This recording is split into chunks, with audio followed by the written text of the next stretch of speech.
Ce sont des personnalités politiques que nous respectons, que nous apprécions, qui sont nos guides, qui sont, on va dire, pour certains même des modèles.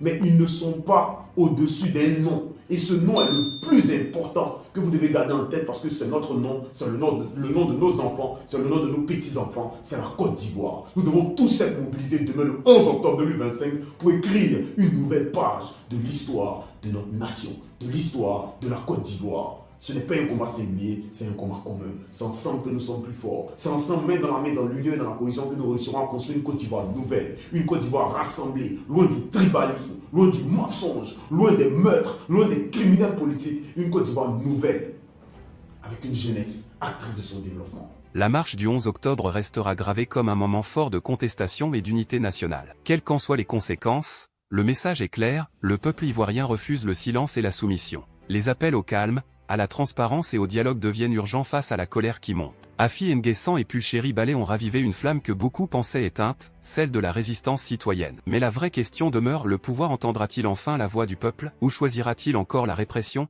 Une chose est sûre, rien ne sera plus comme avant. La rue s'est exprimée, la nation observe, et l'Afrique entière regarde la Côte d'Ivoire. La suite de l'histoire, c'est le peuple qui l'écrira.